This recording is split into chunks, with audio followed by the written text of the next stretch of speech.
and welcome to the Horror Screams Video Vault podcast. We are part, of course, of the Horror Screams Video Vault network, and this is episode 39 in the... Welcome. This is a special of Return of the Living Dead. We're going to be dissecting the franchise, which spans, well, quite a few decades, actually, and 5 films. So that's what we're in store for today. I'm joined by our regular co-host. It's Sarah. Hi, Sarah. Hello. I'm so excited to be talking about zombies. Sarah is the preeminent zombie expert fan. I wouldn't say expert, but definitely fan, for sure. And it's Return of the Living Dead, one of the best films ever. You love your zombies. I really do. Like, it's so much. It's just stupid, really, how obsessed I am with them. But yes, Return of the Living Dead. Yes, indeed. It's a biggie. It's a big one from what is a ridiculous year in horror. 1985 is where it all starts, which is totally bonkers. Year. Yes. Yeah, absolutely. So we'll be looking at the classic original and then venturing forth into the 4 sequels that emerged over the course of time, which is fantastic. How are you doing, Sarah? How has your last month been? Oh, my last month's been good. Do you know why? Zombies? That would be why, because I've been rewatching all of the Return of the Living Dead movies. Some of the best homework you can ever have. Yeah. Do I have to watch them again? Oh, not again. Okay, let's do this. What a chore. Yes, exactly. Well, we've delved into the Romero ones in past episode and things like that, I suppose. We did Hard Rock Zombies at one point, I think. Yes, we did, yeah. So we have been the Evil Dead movie, we did Bruce. As we speak, the Evil Dead film has just opened across the world, including the UK, and we're seeing it tomorrow, Sarah. Yes, tomorrow. Yes, we are. Surprise! Yep. Yeah, we kind of like always look forward to doing the podcast, and then we realised, because we kind of do it on the Friday before the end of the month, and we didn't realise at the time that this was going to be the bloody release date for Evil Dead Rise, and we were both like, oh shit, we've got to do the podcast recording. If not, we'd been out tonight. So we've had to wait till tomorrow. Yes, such is the dedication to the art. Yeah, astonishing. Yeah, it seems like this has been coming out forever, and now it's has. Weird. Yes, the wait is finally over. But yes, it's avoid all internet tomorrow until we've seen the film. Yeah, internet. Yeah, exactly. Yeah, internet. Yeah, is our enemy in situations like this. Although sometimes other things are, like back in the old days, back in the 90s. This is not actually a very interesting story, but I'll tell it anyway. Ta-da! Back in the 90s, I remember The Sixth Sense was coming out, and and I love The Sixth Sense, great movie, and I was excited about it, and I was browsing in what was then ye old Virgin Megastore, which doesn't exist anymore, but was a place of wonder. It was like a kingdom for me in Norwich, which is a city in the Bumpkin county of Norfolk, England. In Norwich, they had, as you remember, Sarah, they had like a 3 or 4 floor Virgin Megastore in the shopping mall, and it was a place of dreams. It was one floor was DVDs. DVDs were new and shiny majesty. One floor was CDs, and there was all sorts of other shit in there. And I remember thinking, the T-shirts and the posters. Yes, and, the posters. We need them back. Posters ahoy! It was and I was a student then. I was so young and fresh faced and virginal, not quite.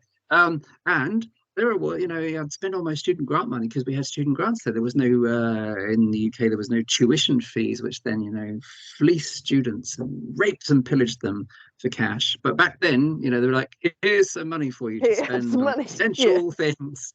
Your government tells you to be sensible. Fucking hell, I'm down the Virgin Megastore. I've got my grant check. And I thought, well, I'll check out. I always checked out the CD soundtracks because I was really into soundtracks of movies and stuff. In between looking at, I don't know, whatever it was then, Nightwish or something. And I thought, The Sixth Sense, I haven't seen that yet. Let's look at the soundtrack. And I browsed the track listing. Last track, Malcolm is Dead. That's the name of the last track. And I think, I wonder who Malcolm is. And I start watching The Sixth Sense maybe a day later, and Bruce Willis's character, hey, Malcolm. Oh, me. You're like, Now oh, I know what the twist is that they're all talking about. He's dead. This is why and it he's was not all from a interacting CD. from a CD with the cruel Oh, last track name of Malcolm is Dead. And that is bad. so I knew, so it did change it a little for me. And of course, all the way through. And the great thing about The Sixth Sense is it is lined up, it spells it out, but obviously if you're not looking for it, you don't notice. But I sort of thought, wow, this is quite clever, because if you don't know the twist, you're watching this as normal. But as I do know the Mm. twist, you're watching it thinking, wow, yeah, Bruce Willis doesn't interact with anybody With except anyone. little boys, these dead people. And no one's figured this out. And you assume, when you watch the awkward scene in the restaurant with his ex-wife or whatever she is, you assume she's not looking at him because they're, Mm. in uncomfortable land. But it's because he's not fucking there, and she's just gone to the restaurant because it's where they used to go. So it's Mm. it's a clever movie, but obviously ruined. Yes. Absolutely ruined. I mean, I suppose it's not necessarily just avoiding the internet for the spoilers. It's No. avoiding everyone else's opinion as well, for me. Yes, that really sours it, I think. Yeah. Um, yeah, especially the downers. It's great Yeah. to hear. It's great to hear someone celebrating it, but if someone's there going, "Oh, bit shit really," and the jump scares at 30 minutes in are a bit contrived. Yeah. Yeah, And I think any I had, negativity. yeah, exactly. I literally, I try not to read them, but your eyes kind of lock onto certain sentences, don't they? And kind of make things out. And there was Yeah, one person saying, "Oh, well, I'm not going to bother going to see Evil Dead Rise, because I thought, the remake in 2013 was so utterly shit that there's no well, point even going to see this one." I was just like, "What the actual fuck? What the hell?" Okay, so it's not what a knob. typical Evil Dead, but it's a reimagination of it, and it was so well thought out and really well done, really well executed, ridiculous amounts of gore. It's like, if you liked that, then you're going to love this new one. But it was just Yes, like, I don't need to hear that. So yeah. yes, that There's a will be real avoided. there's a real arrogance there as well, isn't there? Well, I'm not going to go and see it. Oh, really? Oh, wait a Oh, minute. There's a what a call coming through shame. from Warner Brothers. Warner Brothers have heard Yeah, you're not going to see it. Their box yeah, office takings have really been sorely hit by your plummeted. vow, but you will Mhm. see it, though, won't you? You're saying you're not going to see it, but you can't resist it, Yeah, can you? it's true. Because you're You just know you saying this will. for effect. You'll be there on day one, won't you, Yeah, Nigel? yeah, yeah. Yes. Yes, anyway. Yeah, that does sour it. So you're right, the internet's a bit of a shithole, but yes, but tomorrow it doesn't matter because we'll watch it and ta-da, we can tell you and spoil it all by telling you about the scene with the pig and the banjo. Oh, And not that bad.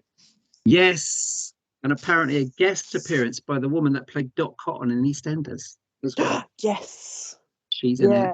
as a Yeah. deadite. Yeah, Little face shocking. in the curtains. And we have to keep an eye out for Yes, Bruce as well. Although yeah, Bruce. I think I already kind of know, because I've heard, again, annoyingly through the internet, kind of heard where he appears or how he appears. But I'm like, oh, they pulling my leg. Is this real? But so I'm going to be like on full alert anyway. Gosh, Full Bruce alert. Yeah, DEFCON Bruce. it's going to be exciting. It's going to be a very, very exciting weekend seeing that.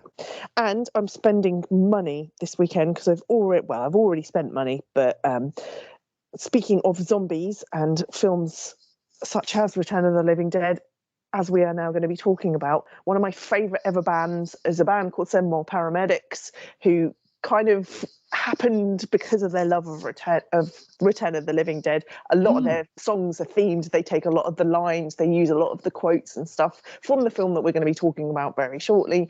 They were kind of together like the beginning of 2000s and stuff, and I absolutely adored them. They were great. They split up towards the end of kind of 2000s, and then they regrouped a year or so ago for their 20th anniversary.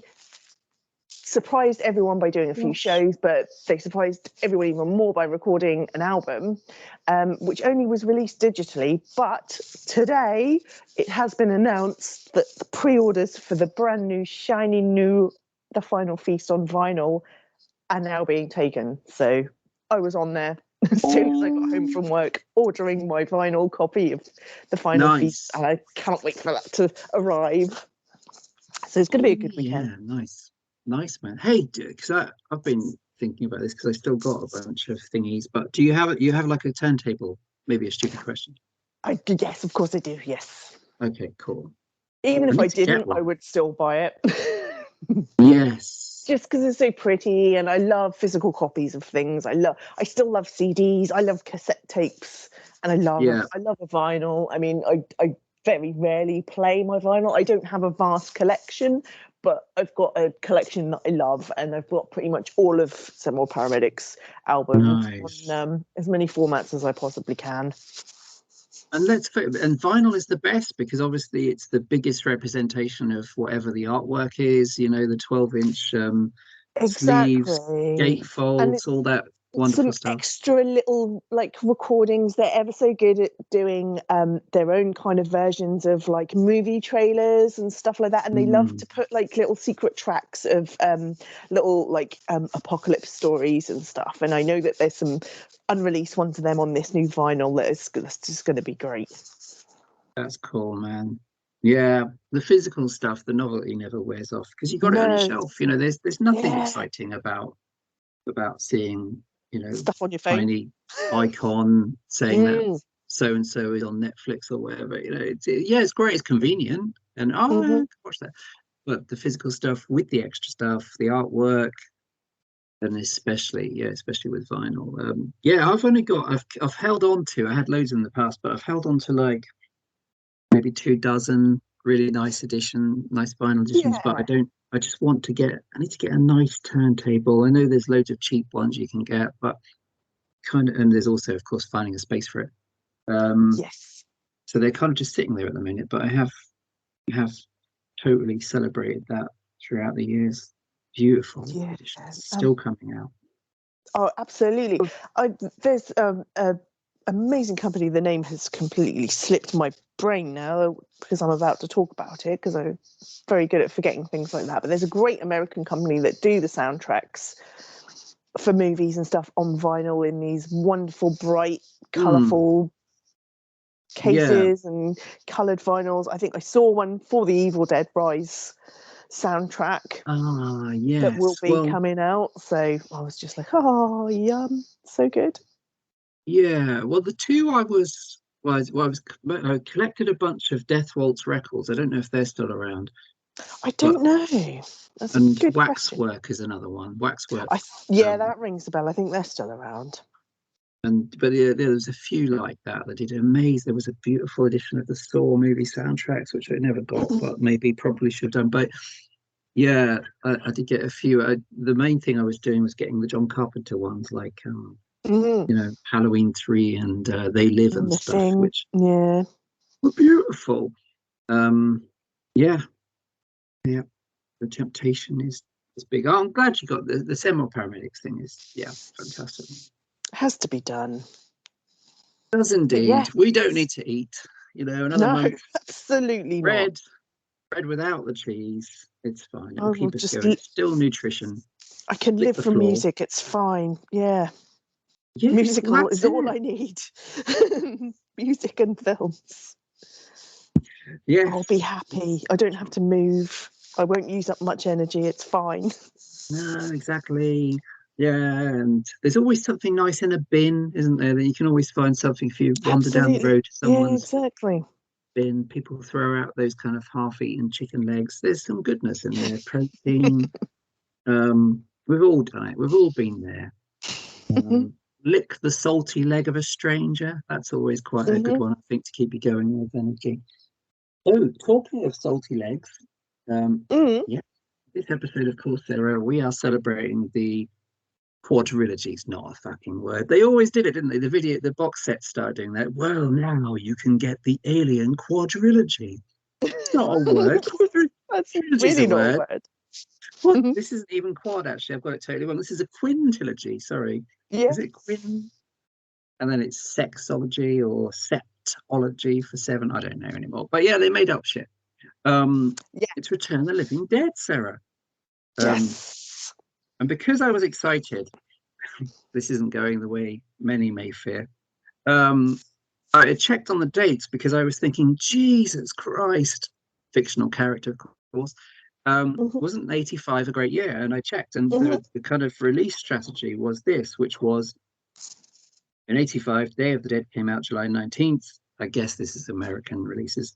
Yeah, Um, in England, we probably got them in like 2012 or something because yeah. they saved England for So last. behind. So Day of the Dead, July 19th. Wow. George Romero, fantastic movie. Return of the Living Dead, 16th of August, 1985.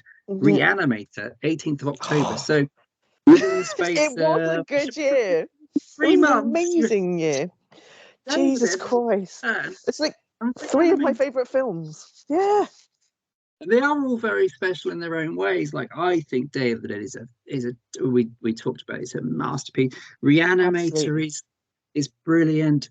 Return of the Living Dead, and I suppose when I was thinking about it, I was thinking, well, Return of the Living Dead and Reanimator are similar because they They are can be actually comedic. yes, but I think importantly as well, they're straight horror films that are actually really grim with grim endings. Reanimator Mm. has such a downer of an ending, and this has the ultimate downer. What really? But they happen to be funny as well. So they're not necessarily horror comedies, but they are very funny at times. And I think maybe the trick is the horror at times is played straight. So there are some stakes, there is some real kind of serious moments. Yeah.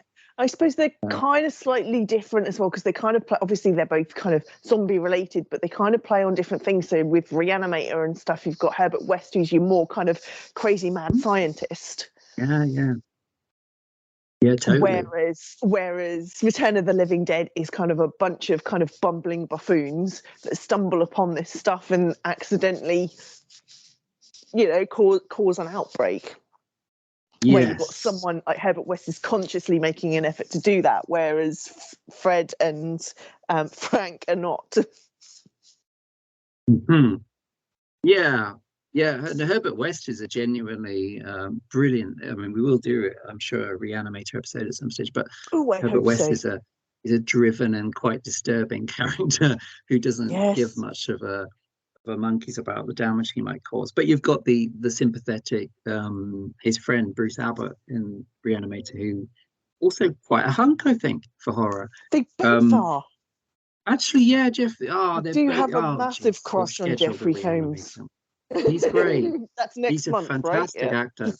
Oh, Yes, it could be. he is great, and pretty much every role he plays in, he's some kind of evil, horrible guy. But you're like, oh, but I do really fancy him. He is hot because yeah, and I saw comparisons at the time. This is a slight sidetrack, ladies and gentlemen. I saw comparisons at the time to Anthony Perkins, and he Yes. does have Hmm. that Tony I Perkins think, kind of nerdish, hottish, nerdish, yeah, kind of thing. appeal. Yeah, Norman kind of Bates. nervous guy. Yeah, yeah, probably got picked on at school, but is now, now is smart and a bit disturbed. But who isn't disturbed? I mean, we're all a bit fucking disturbed. Um, and yeah, it's great. No, yeah. So 85, kind of an Oh, astonishing what a year. year! I was 7, which doesn't mean to say I wasn't. What I mean, in 85 was also Sarah the year that the Stephen West family, my mum and dad, got a VCR, and they didn't care about, they Yeah. totally embraced me watching horror films. Um Return of the Living Dead, although not in 85, whenever it came out on video, we got it. I Hmm. distinctly remember in the UK at least, the fantastic Graham Humphreys artwork which has been Oh, carried over, cool. I think, to a lot of other Hmm. releases. Um, on the VHS, and it was one of those ones that stood out, because it I can was imagine it's one of those movies that does appeal to kids, doesn't it? yes, And it's entirely. kind of one that that your parents would go, yeah, go on, why not? It's all kind of silly and goofy Yeah, looking and very kind of plasticky. they'll be fine. Just stick him in front of that. That'll be all right. Unfortunately, Yeah. I was a little bit younger. I was like 4 or 5, so I was unfortunately quite Ah, oblivious to any of that stuff that was going on. But it was a damn it. fantastic year. Yeah, yeah, really a fantastic year, and the movies hold up. Um, I mean, Romero stuff is, I think, especially those first three, I think are strangely ageless. Really, they don't feel like old films. Night of the Living Dead, of No. course, he's a pretty old film now. Mm. Um, it's older than the classic Boris Karloff stuff was when I was growing up. So that's how old it is. Yeah.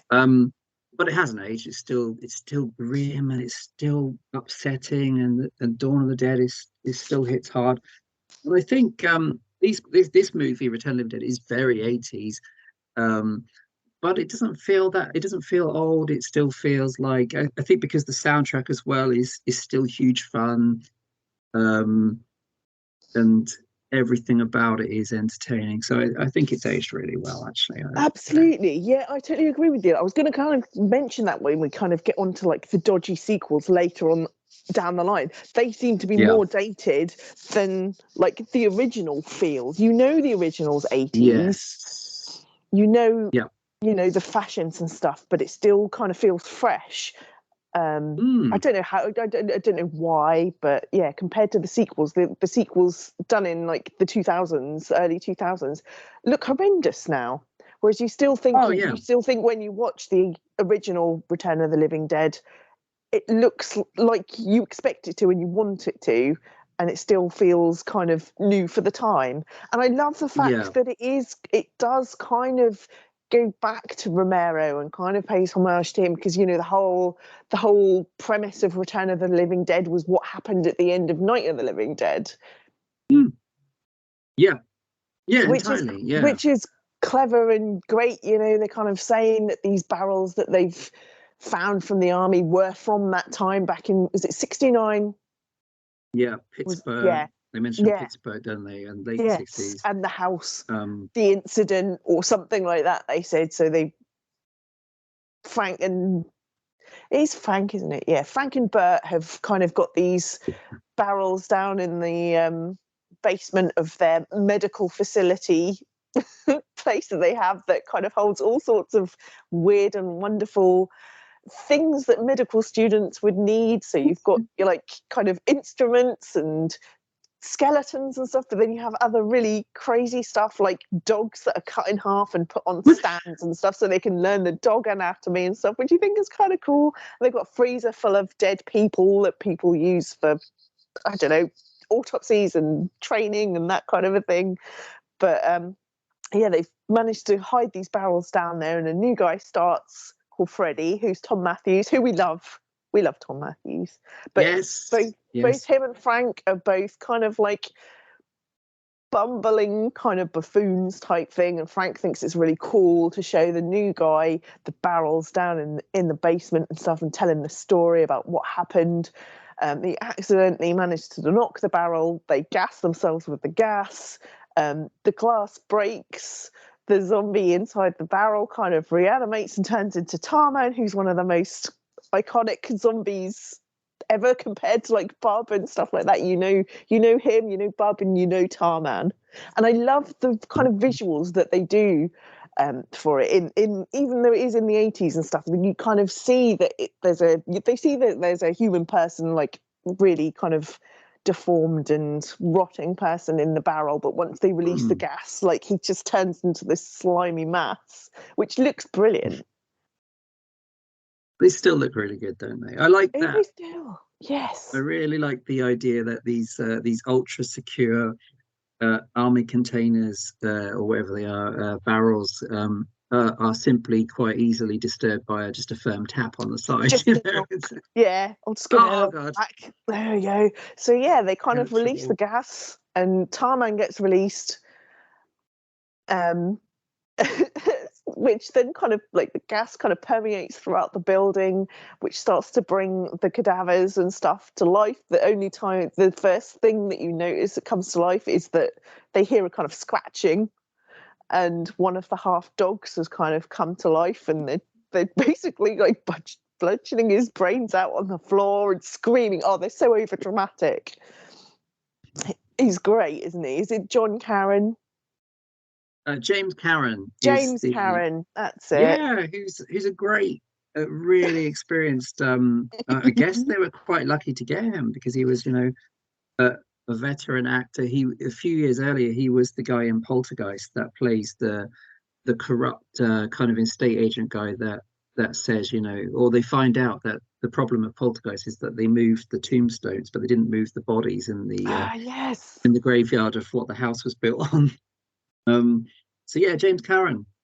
And amazing. well, He's so yeah, dramatic. yeah. I mean, there's three kind of. It's a weird film. It's a weird cast because it's a bunch of, well, we say teenagers, but it's a bunch of young people versus Clu Gulager as the angry boss, James Karen, who's a very experienced actor, and Don Calfer as the well, he's the guy at the crematorium, isn't he? Yes, I can't remember his character name. I didn't really figure it out until I suppose until I got a bit older that obviously the main guy, Frank's boss, is Bert and his mate Don Calfer is Ernie. I only just put the two together. Yes, of Bert course. and Ernie. Sesame Street. Which is a great joke. But and yeah, they probably sleep Don in the Calfer same bed like Bert and Ernie in Sesame Street. Yeah, probably. I love him. I love Don Calfer. He's lovely. He's great. Yeah, I think so. And I think there's a great thing going on here because James Karen is playing it to the hill, especially as he gets, as he starts to turn, and even more so in the sequel, which I'm not so fond of. He's doing all the face pulling. Clu Gulager's got screaming. Angry bastard boss, but Don Calfer is really underplaying it. He's puffing on his pipe, and he's at the crematorium. So I think there's a nice mixture. It needs it because the punks are obviously quite over the top.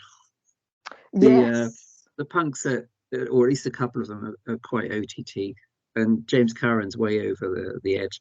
So I think it's very nicely balanced by Don Calfer, who's quite quite understated given what's happening.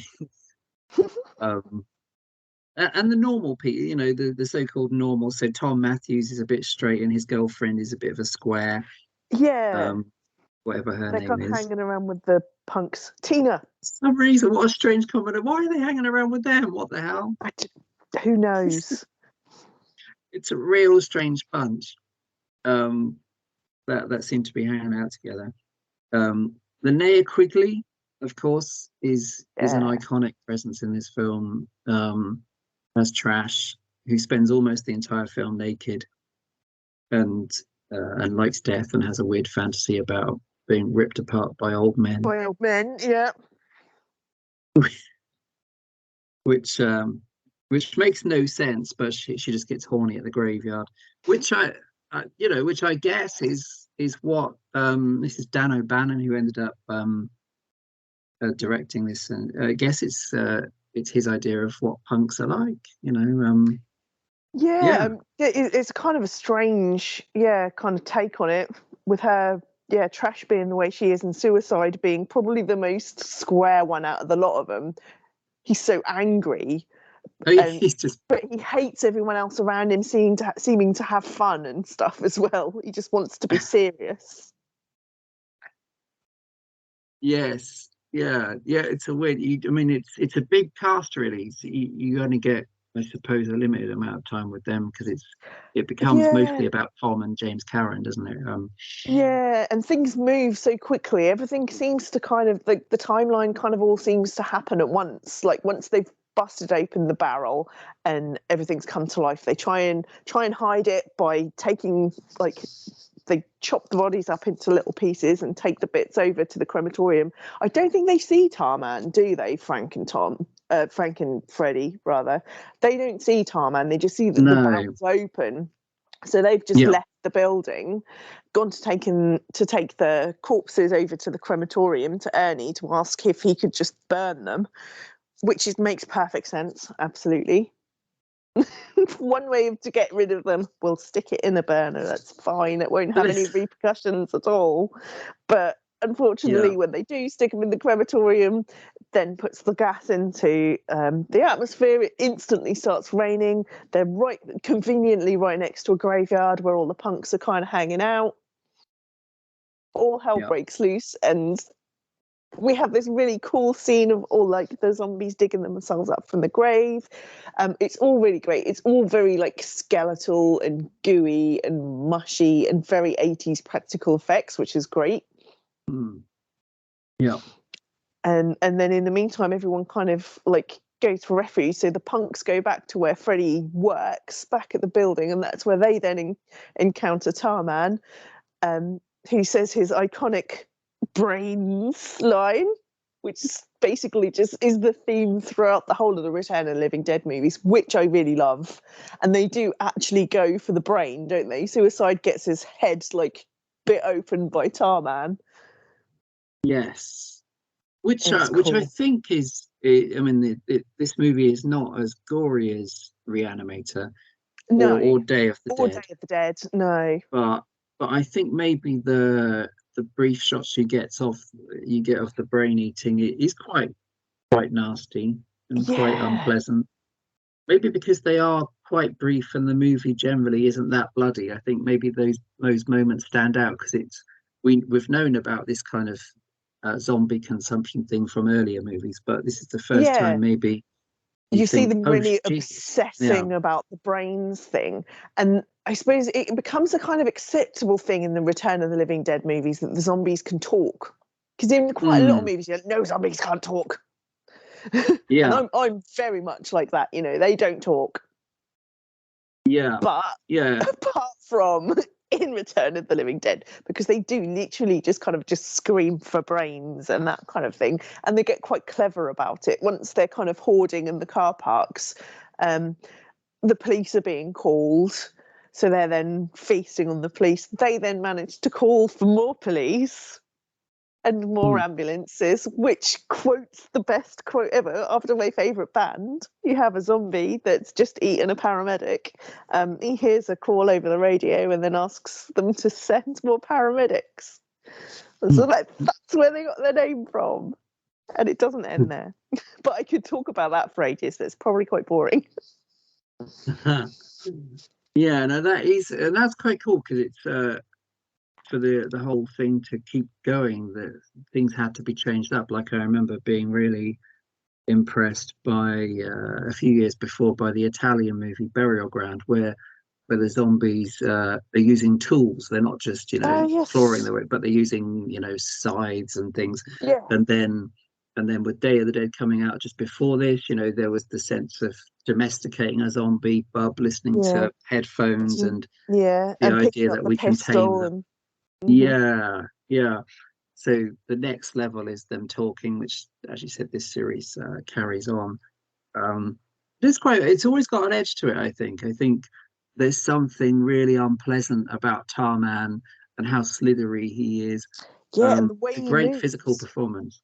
Yeah, it's a real mime sort of performance, isn't it? By, I don't know what the actor is actually. I can't remember. I think he does conventions, or he has done. So there's always something that's a little bit off that stops it from just being a comedy. I think there's always, there's even those creepy moments like the paramedics when they put the headlights on and they see the zombie horde in front of the ambulance. It's a straight moment of of something quite disturbing. And the rainy, stormy kind of zombies coming out of the ground sequence is really well done, which again isn't really a funny sequence. It's quite a sinister sequence.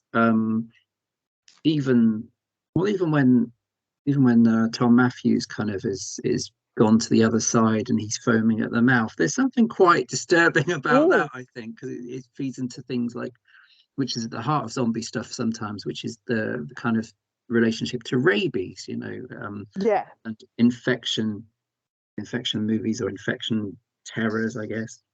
So it's a funny movie, but it's even at its funniest, it's still quite quite straight, quite serious, disturbing. Quite scary. Yeah, absolutely. A sense of threat. there's a sense that this isn't just a slapstick, which is, as we said, is the same with Reanimator. Reanimator is really funny, but you're not sure whether to laugh or be disturbed by the sequence with the guy with the Yeah. severed head going down Yeah. on Yeah. Yeah. on Yeah. Barbara Crampton. So yeah, and I think that's what it does so well. And yeah, This like you say, like juggling act. the tragic ending of Frank is really quite sad.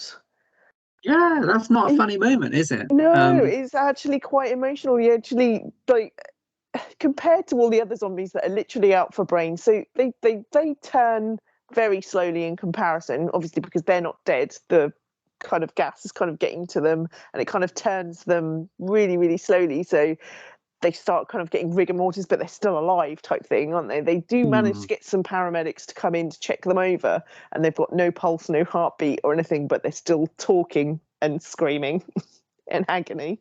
But poor old Frank, kind of, once he has turned, or when him and Freddie turn, Freddie goes one way and becomes kind of angry, obsessed, trying to sweet talk Tina into giving him a brain, and then Frank just kind of like takes himself off ever so quietly to the incinerator, which is really sad. Yeah, it's a great moment, isn't it? And it's kind of the hopelessness of the last act, for the last half an hour or so. Yeah, I think it really holds up. Yeah. The best sequence for me is, and I think even maybe originally, I can't speak for my younger self, but is and it's a fantastic piece of effects as well, but is the sequence with the half zombie lady, Yes. The which is pain of being dead. effectively, yeah, exactly, which totally sets up the whole scenario of Return of the Living Dead 3, which is all about a character Yes. that's like her.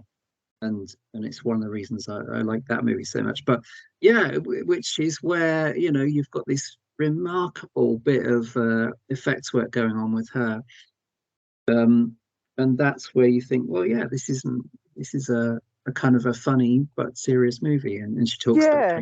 feeling dead. She's on the trolley, and Yeah. she mentions really grim stuff that you've never thought about in a zombie film before. Like she says that she can feel herself rot. Yeah. And why do you eat people? Well, it's to take away the The excruciating pain. agony of being The dead. pain of being dead. Yep. Yep. And it's Honestly, like tragic. there's about three Seymour paramedic songs literally just about that quote in that part of the movie and stuff. So they obviously Yeah, kind of agree with you on that point, that it is a kind of pivotal part of the movie. it's incredible. Yeah, and it's a quiet moment really in between the mayhem of them Yeah. barricading themselves Yeah. in and everyone The kind of turning final naked stand. trash, zombie trash. Yeah, but it's I think it's almost unique. Well, it is unique. Certainly at that point, I hadn't seen anything like it. We'd had Bub, we'd had an empathetic zombie Yeah. just a couple of months before, if you were around to watch it in the cinema and stuff. But I think that is kind of unique, especially in a movie that is presenting itself as a kind of knockabout punk, punk rock Mm. zombie comedy horror thing.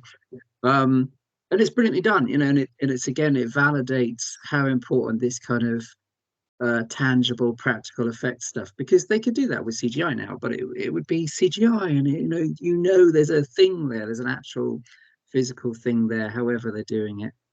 I think makes Yeah, the and it's magic. really cool how they make her little like spine kind of twitch and stuff like that. It looks really cool. You see all the close-ups of it and stuff. It looks really great. It's just the best. Yeah, and the voice actor. Yeah, it's just one of the great sequences, I It think, and is it a classic. it pays off with the third one. Um, yeah, I mean, it's a really well paced movie. It's like less than an hour and a half, and it goes by like like anything, doesn't it? And it does have the most astonishingly downbeat ending with the miserable Colonel. Actually, I remember laughing at this Oh yes, when I him was and his younger. wife Margaret. He's introduced So at the Margaret. start, isn't he? And then Yes. he's only relevant until the end, because you think, why have they introduced the Colonel at the start? And then he never appears until the end, I don't think. Mm. He's there at the start, and she's like this chipper housewife. Oh, how was your day, dear? Crap, like every other fucking, he's miserable. And then he becomes relevant at the end because, he's looking for the lost cans or the lost tanks and stuff, and their contingency plan to deal with this scenario, which they've obviously prepared for. What if these these tanks that we're so careless with that can be opened by just someone tapping on the side? What if they get loose and the contingency plan turns out to be dropping a nuclear bomb on them? On the whole place, town. yeah. Grim. And interestingly, the ending, and they've obviously referred to the Romero film, which in this world, really happened. Night of the Living Dead in the world of this film was based on a true story, which I think is a quite cool idea to tie them together and justify it being called Return of the Living Dead. The ending of this film is, it's as downbeat, probably more downbeat than any of the Romero films, ironically, given that it's perceived as a comedy, because they've nuked the town, but they've nuked everything. It's going to start again because they haven't dealt with the problem. So yeah, kind of astonishing, Sarah. But yeah, it's so good. It's a great kind of introductory movie. Like I say, I think a lot of people watched it when they were a lot younger, kind of process it a bit better. You might not get the completely grim and downside of it, but the punks are cool, the zombies are cool, Tarman's cool, the barrels look awesome. For kids, you'd be like, wow, the cool army barrels, and it's called trioxin.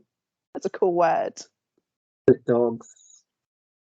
Funny half strange dogs. One, isn't it? It's a totally random gore gag in the movie,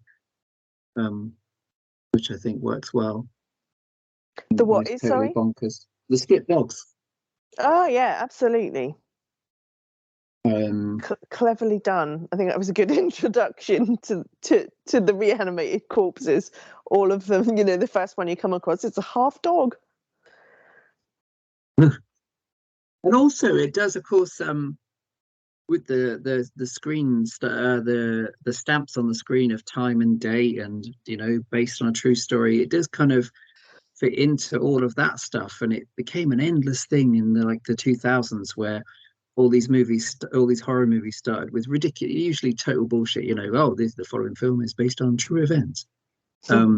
Not really, is it? I mean, maybe there was a serial killer that did something similar to this, but this Hostel, it really isn't based on a true story. On a true story, But loads of especially the torture-based stuff, would often start with it. And they were promoting the Texas Chainsaw movies as based on true events, which it's a real stretch. I mean, they're inspired by Ed Gein, but they're not really. He didn't have a chainsaw. No. There's elements, and you can say that about almost anything. You could tie it to a true event, but this movie does that quite cleverly, and then of course it has the characters talking about Night of the Living Dead being based on a true a chemical spill, trioxin. It's great. It holds up really well, and I like the idea of it's Clue Gulager, I think, who pretends that the twitching body parts are rabid weasels. That's it, yeah. Rabid weasels. We get a lot of those. Yeah. So that's Return. Oh, and the soundtrack, Sarah, it does have, even as however old I was when I watched this, maybe 9, I think, when I watched this for the first time. It does have an outstanding, maybe peerless soundtrack of The Damned and 45 Grave and the Cramps and other stuff. Yeah. It's kind of extraordinary. Basically, the main theme of itself of the Return of the Living Dead has become a kind of iconic theme in itself. Everybody knows, well, everybody, I suppose, especially zombie fans, you hear the tune start up and you're like, I freaking know this. I love this song. It's brilliant, isn't it? Yeah. And I think that's one of the things that's really weak in the next two.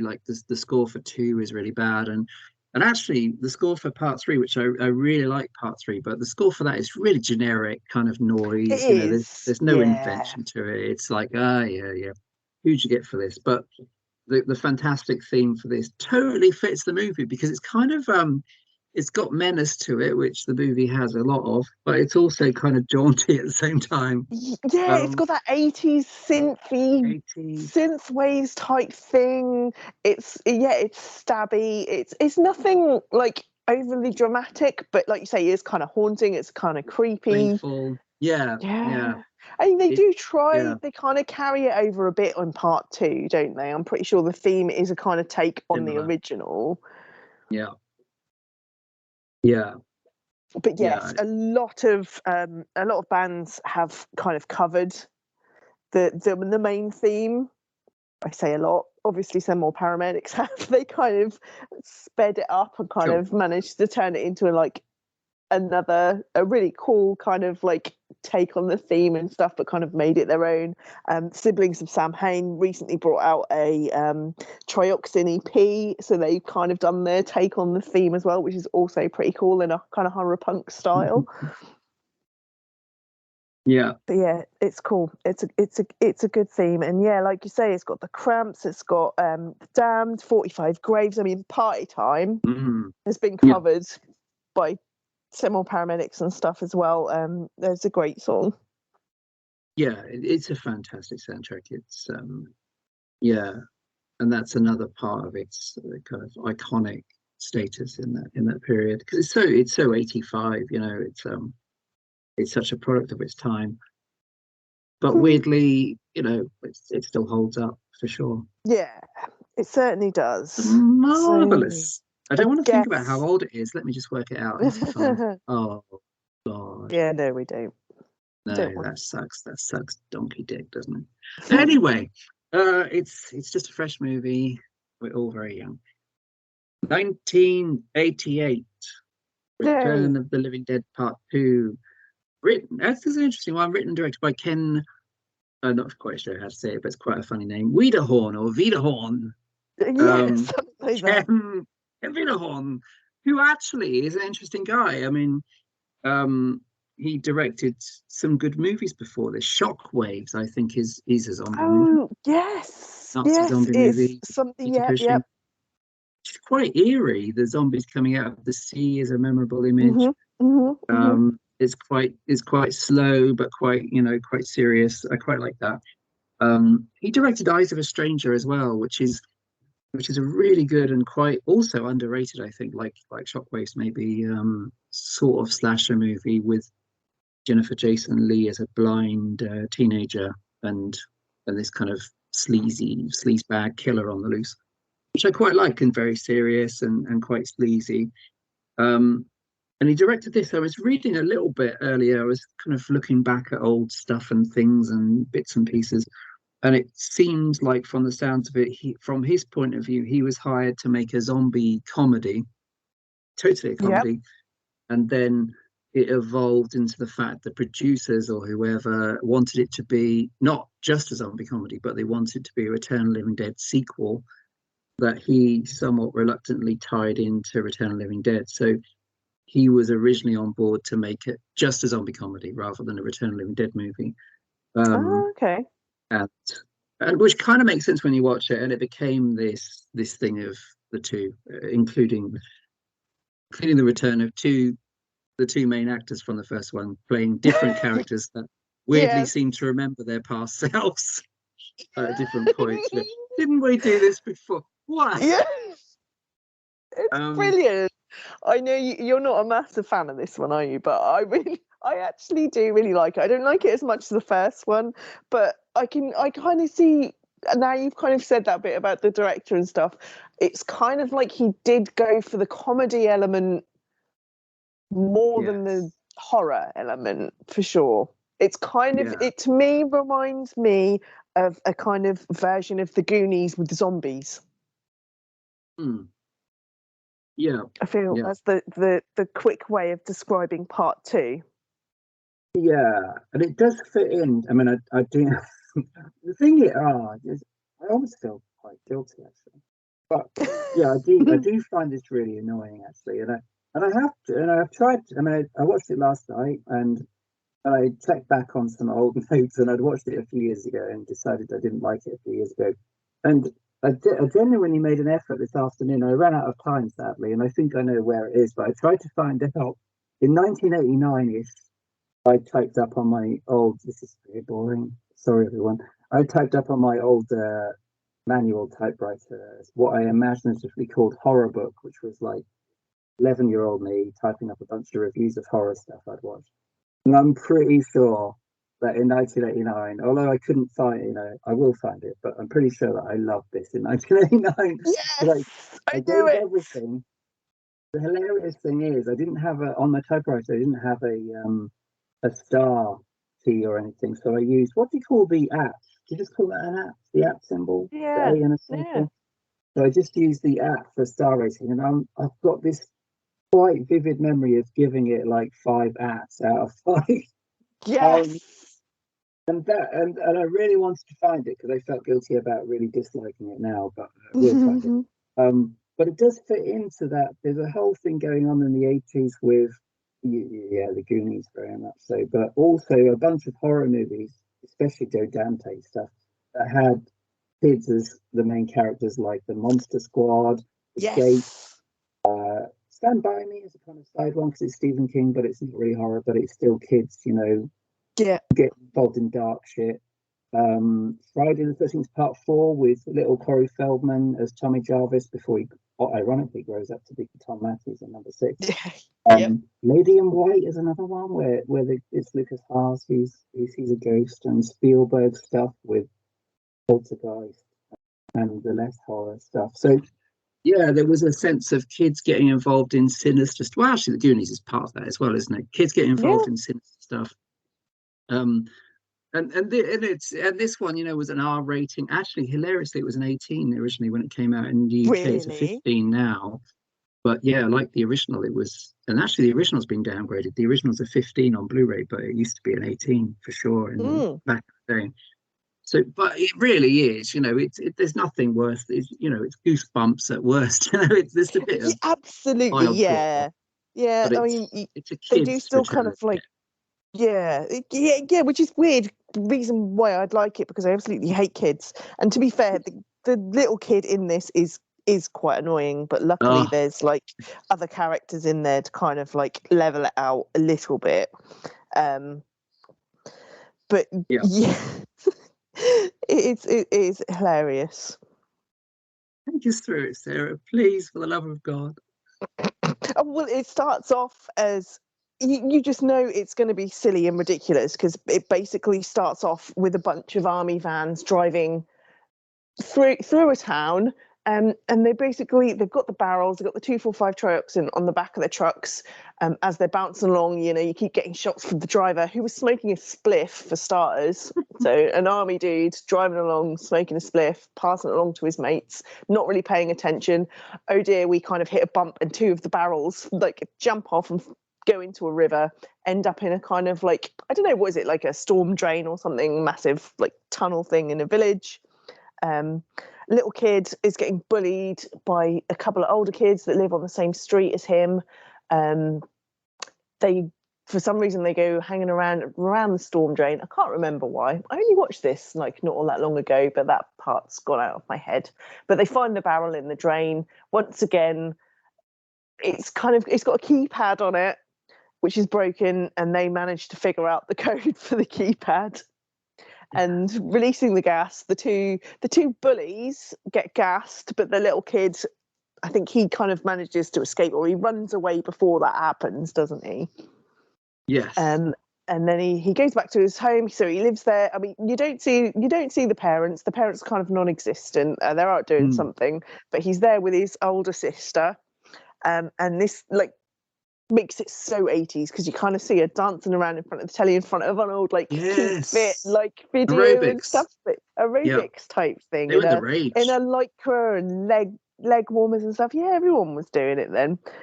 It's very, very 80s. But yeah, that's how that kind of happens. Oh no, I even forgot about the best part of it is that, like you said, Frank and Freddie come back, but it's not them. They're different characters. It's the same actors, but they're different characters. I'm trying to remember who they are in this. Oh yeah, Ed and Joey. So James Karen is Ed, Tom Matthews is Joey, and they're 2 kind of sinister characters that turn up in this big old van at a graveyard. They're basically grave robbers, aren't they? They're going exhuming corpses and stealing their jewelry and that kind of a thing. Which is weird because they're kind of the heroes. Why are they doing such a sinister thing? Why do they need to be grave robbers? I expect, well, they weren't really heroes in the first one, were they? They were just No, bumbling that's true. idiots. So they're kind of still Yes. bumbling idiots in this, but this time they're even more sinister because they're robbing graves. But Tom Matthews, once again, is pretty rubbish at grave robbing because he's shitting his pants, and James Cameron's just basically taking the piss out of him. They turn up there with Joey's girlfriend, who kind of leaves them there. She says she'll come back later. So this is kind of all happening like simultaneously. So the gas has been released by the kids, right next to the graveyard, of course, which then kicks off the massive rainstorm, soaks the gas into the ground. So it's kind of different. It's a little bit more of a tenuous link than it is in Return of the Living Dead, because they basically they burnt the bodies first, didn't they? Or they burnt the first bodies in Return of the Living Dead, which then caused the rain. But they seem to have kind of like brushed over that bit because nothing gets burnt. The rain just comes down after the gas has been released. Yeah. And yeah, that starts to like kick everything off in the graveyard again. You get another really cool scene of the graveyard kind of coming to life. This time it is a lot more comedic. It doesn't seem quite as sinister because they've really tried to like individualize the zombies in this. They like their close-ups of a zombie with like a funny tash or an old lady zombie. Glasses. Or Yeah. Some of them are skeletal, some of them are kind of rotten, some of them are still quite fresh because they haven't been dead that long, that kind of thing. But they do tend to they're kind of focusing in on these individual zombies. There's some funny bits of like one zombie trying to come out of the grave whilst the others are walking past and they're just standing on his hand and standing on his head and that kind of thing. But then you meet Tarman as well. He's still in the storm drain, but he managed. Does he eat one of the kids, or am I just imagining that? Oh, I don't think. I don't think he does. Does he? He doesn't do a huge he doesn't. No, he really doesn't do an awful lot. I think he actually just scares the little kid back to his house, and they basically it then just kind of becomes a kind of like random team of people. There's some kid from the little kid's older sister has a friend that comes around. I don't know, he's like an electrician or something. Don't really go into too much detail. He just turns up, really, doesn't he? Well, yeah. Well, that's what I'd forgotten actually. When I rewatched it, I'd forgotten that what is he? He's like a cable TV guy, isn't he? Yeah. I've forgotten that he's played by Dana Ashbrook or Dana. Did you say that? Dana over here. I think Dana? it's Dana, as in Dana, like from It's a like girl's name, surely. Wayne's World. Oh yeah, Dana Carr. Yeah, of course. Yeah, so it's both. Yeah. Well, yeah, I'd forgotten he was in it. He's like He's 2 years away from being Thingy in Twin Peaks, a major character in Twin Peaks. A bit of a shit in Twin Peaks, actually. He's a bastard in Twin Peaks. Well, I suppose that gives him a little bit more personality because he is incredibly forgettable in this one. Like, I'd kind of forgotten him up until this point. He's a nice guy, but he's bland, isn't he? He's a bit rubbish. He does kind of turn out to be one of the heroes, but he is a bit rubbish. But yeah, they kind of Bobby. I think Bobby in Twin Peaks. I just thought of it. Sorry. Hooray! Major character. Bobby. And I do fantastic, but yeah, that's the biggest revelation that I had. But yes, it's all happening. They all kind of like end up getting together, don't they? Like Ed and Joey and his girlfriend all kind of like they just kind of bust into the house and decide that they're hanging around with them as the zombies kind of like descend on the neighborhood. And so there's a kind of there's a funny element with a head in a bag. Oh yeah, the bitey. The bitey kind of weird voodoo lady head that they'd already put in a bag because it had fallen off a corpse when they were robbing the corpses in the morgue. And for some reason they took it with them. So she's obviously come to life. She kind of starts rolling around in the bag whilst they're holding up the house. She bites Ed, and that's when things go a little bit ridiculous because he then goes into the crazy over the top screaming Oh, and massively. I think he's a little bit worse in this one than he is in the first one. I It think he's feels bloody like great. it's from so early on. He's shouting and sobbing and face He's pulling. proper screaming. Yeah. Oh God. It is, yeah. It's almost like they said, well, when you in the first one when you dialed the performance up to 10, could you go to 11? Yes, Mm, of course, because it of needs course to they can. be bigger. There's always more. There's always more. But yeah, it just kind of goes along like that, really. Then they kind of basically have to come up with some kind of clever way of getting out of town and killing the zombies. I think somewhere down the line they find out that burning them or electrocuting them is a good way. And there's not an awful lot of guns because I suppose there's like kids and stuff, isn't there? So they don't really use the guns or the headshot type thing. Yeah, yeah. It's quite tame, Yeah, which is weird very much because so. I think they, it's caught between, isn't it? Because it was still given like the adult rating in America and over here, but it really is the other side of things. It really could have been, they could have toned down it a bit more and gone. I mean, it still wouldn't make sense for a part two to Return of the Living Dead, but they could have just gone for the Goonies kind of audience, or the Gate audience. It is a Mm, kids' film, really, just with the wrong rating. very much so. Yeah, very much so. There's nothing wrong with being a kids' movie. There's No, it is it's in fun. fun. I think it has some really fun bits in it. But yeah, I mean, it's not quite as on par as the original. It's doesn't have any kind of straight played gloomy bits or anything really either. It does have a few No, quotable moments. I'm pretty sure they do take a few quotes. Similar paramedics use a few quotes from part two as well. Like if they sure. want brains, give them brains.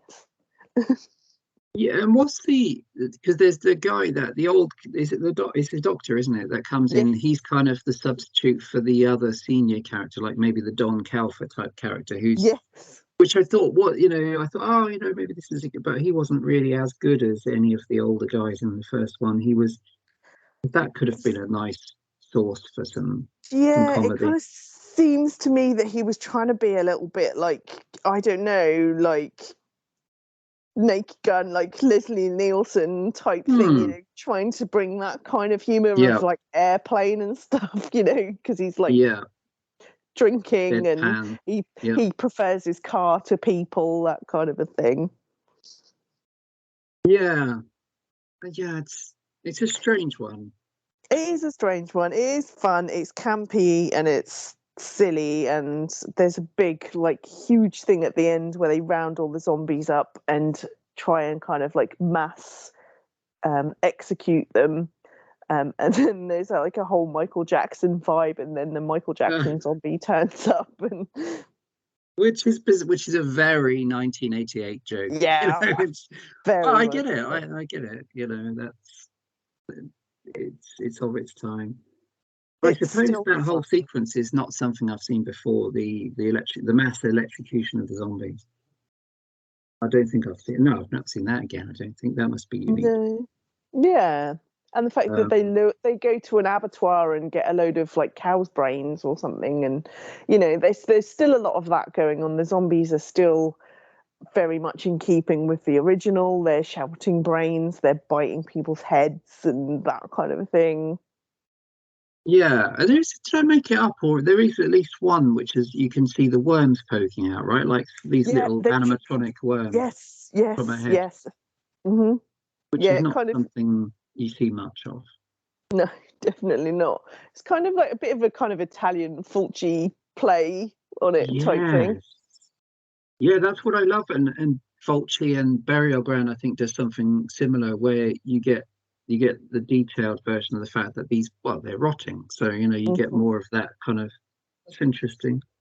Um, I do. I mean, yeah, I have to admit, I feel awful, almost bad. It's like kicking a small child saying this, but I do find this movie really irritating, at least now. But obviously, back when I was the same age as the kid in it, who I also found annoying, I really loved it. Just Yeah. damn I mean, grumpy but that fucking me. that is it. It was aimed at people that age, wasn't it? Yeah, and again, there's nothing wrong with that. But there, I mean, at least I will say for it, there's at least the fact that at one point the zombies are distracted by the aerobics tape on the video, that made me smile. And and again, it's yeah, I mean, this the shrill girlfriend, Tom Matthews' shrill girlfriend, she was so Again, annoying. yeah. Um, but I also like the bit which is there's so many horror movies with a crawling hand, but I quite like the bit with the zombie hand that's on the loose in the back seat of the car with I think it's with the doctor, and they throw it out and it gives them the thing. Yeah. um and I think that's like with maybe a couple other things in the movie, that's a good example again of practical effects with a hand on a string, or however they did it. It looks really Hmm. good. So I can't be too grumpy. No. And I almost wish yeah, I don't know. Probably, maybe, I reckon I'm willing to admit that as annoying as I found this movie last night when I rewatched it, I reckon with like a full audience shown at midnight at a festival, like a retro Yeah. festival, I think it would actually be much more fun. Yeah, Watching it it'd on go your down own well. after work on a Thursday might not be the best way. And also, of course, I'd in my brain I'd got it. Oh, I watched this a few years ago. I didn't really like it, so I'd already got that in preloaded. Um, so I kind of get it. Although the soundtrack is terrible compared to the original, the soundtrack's terrible. Yeah, compared to the original, it kind of goes a little bit too middle of the road rock. I'm kind of looking through now. There's a lot of Robert Palmer in there. There is some Yeah, Anthrax, but I was never a massive where was Anthrax fan. where was yeah, yeah, I saw Anthrax in that credit. Well, I suppose that was just one song, was it? They did "I'm the Man." I'm not sure exactly where that was, and "The Horror of It All." Okay, So they did a yeah, I'm not a couple. massive.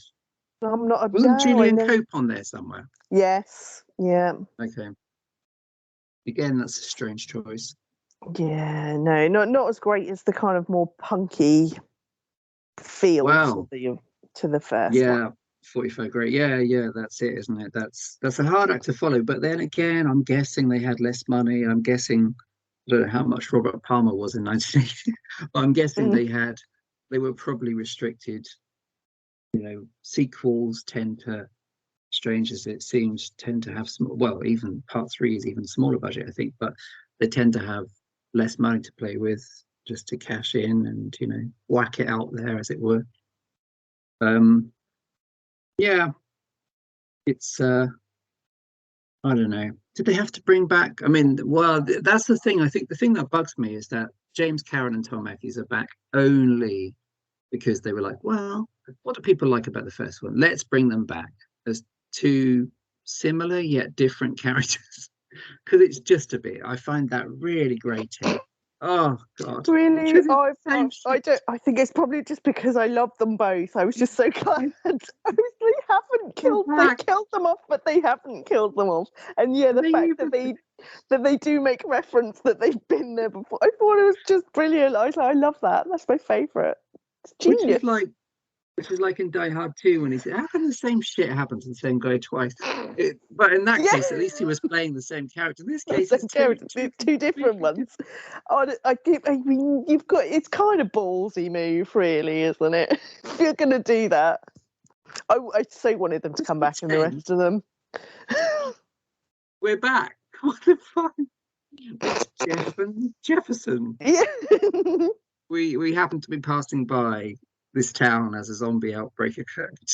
Yeah, it's like Um, double glazing salesman or something. Why the hell not? They've been grave robbers, medical supply salesmen.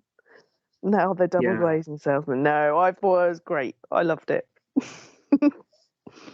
and There I are think very few films that you can actually get away with that. yeah, yeah, no, I kind of get it. Yeah, Yay. I'm one glad bit. I've kind of talked you around a little bit. I'm glad you loved it when Well, you were younger. It kind of yeah, I makes had a sense that spark of that. it's kind of worn off on you now. But and you're kind of over that. But at least you did Yeah, like it once. And you can see that's the the reasons for liking it. Yeah, totally. And it makes me slightly irritated at my own self, actually. You've got so old and cantankerous, you can't even enjoy these kind of films anymore. When did that happen? It's silly, but like I said, I think so much of it is. But that's not just this movie. I think it's other things as well. Like I can't think of his other right now. But there have been films at festivals I've watched with a big audience at Fright Fest or whatever. Late at night, especially helps if everybody's had a bit of a drink or whatever. Yeah. And it's been such a great experience. And then I've gone back and watched it, typically on my own at Yeah. like I said, work night, because nobody else in the house really wants to watch Yeah. some shit. And I'm like, oh, this is a bit depressing. Actually, I remember this Yeah. being really fun. Yeah. Why is it And not that's great not as the I movie's remember it? fault. I think that's well, it's so much about where you were or who you were with, or Yeah. I think that's actually quite common to a bunch of things. Yeah, yeah. I don't want to be hating on Return of the Living Dead too bad because I kind of get it. Feel guilty for yesterday being grumpy about it. Yeah. So yeah, so the franchise, well, yeah, that movie. I mean, I don't know much. I guess it didn't do drastically well. Although the late 80s was a No. weird time for horror because, you know, franchises like Friday the 13th were wearing out. There was a sense that, we've done this too many times. Where else can you go with Jason or with zombies or with Michael Myers or Freddy? They've been overdone, and mainstream thrillers were using horror stuff, so horror was kind of in a bit of a dead zone. And I think, and this leads on to the next bit, and I remember really well when Return of the Living Dead 3 straight to video in the UK, Mm. when it came out, because it was a real drought for horror. So by 93, I was like 15, 16. So I was a proper teenager. And Yeah. um, and there wasn't a lot of new horror coming out, or at least if there was, it was a bit kind of like, oh, bland and not very gory and like, oh, shit, Freddy's a bit boring now and blah, blah, blah. So Return of the Living Dead 3 for me really stood out because weirdly, it was even though it's really gruesome, it was uncut in the UK.